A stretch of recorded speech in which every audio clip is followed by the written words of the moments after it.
72%.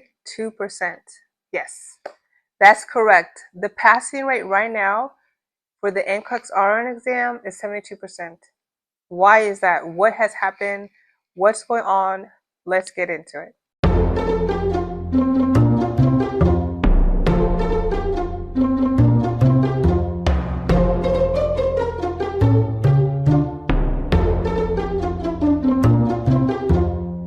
Hi, my name is Nurse Chioma, and in my channel here, I help teach test takers like yourself how to pass your NCLEX exam, how to get through nursing school, and beyond. So if that sounds like you, hit the subscribe button, all right?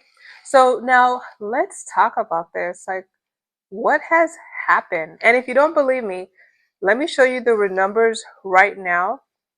And this is literally taken from the NCSPN website.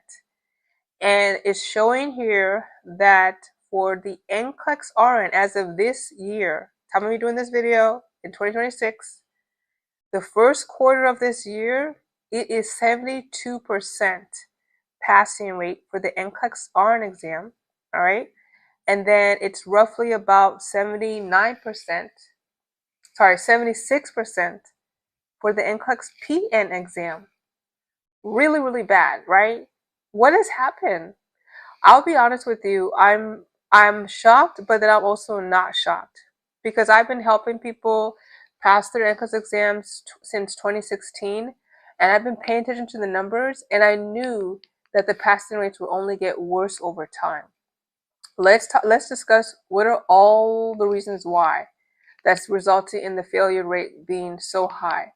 Well, for one, since over the past 5 to 10 years, the way that nursing school has changed dramatically. What do I mean by that? Meaning that after the pandemic happened, the demand for nursing, meaning that the amount of people that wanted to pursue nursing went up dramatically. And as a result, of course, there was good programs, but there's also a lot of fraudulent programs that came out as well. A lot of programs that's not really teaching students. Some of these programs are asynchronous teaching, but they're not really teaching students and they're not really learning anything. So they're getting them through the program, taking their money, and then when they take the NCLEX, boom, they fail, right? So there's that. And then there is a higher amount of people, because the demand went up, there's also a lot of people that's in it for the wrong reasons. So they were able to cheat their way through nursing school with chat, GPT, AI, and etc. But the NCLEX, they couldn't cheat their way through. And so as a result, the test went down. Then another reason why too is that the NCLEX changed in 2023, where they changed that model. The way it was just, mainly like static questions, multiple choice. They changed it to be like a clinical judgment model type with more scenarios. Now, I've seen a lot of people told me that they thought the test was easier because of that, but I've also seen a lot of people be more intimidated. And so that also contributed to the failure rate. And then there's just people, it's just a more challenging test for more people, right, than ever before. And then the pool of people, the number of people taking the test is higher, right? Because the demand is higher. So what I mean by that, so before, when I was doing this in 2016, that's when I was like, going forward and helping people with this and really launching it. The passing rate was like around 86%. But the amount of people taking their NCLEX between RN and LPN was about 260,000 people, right? On average, 240 to 260,000 on average per year. But now, since the pandemic, it's risen a lot. And now, the last time I checked, it's about 322,000 people, like a rough estimate. More than 300,000 people are taking the NCLEX now per year. So naturally, when there's more people, when you have a bigger pool of people, then that's going to result in the passing curve dropping. Now imagine all this is happening and they are talking about making the test available at home.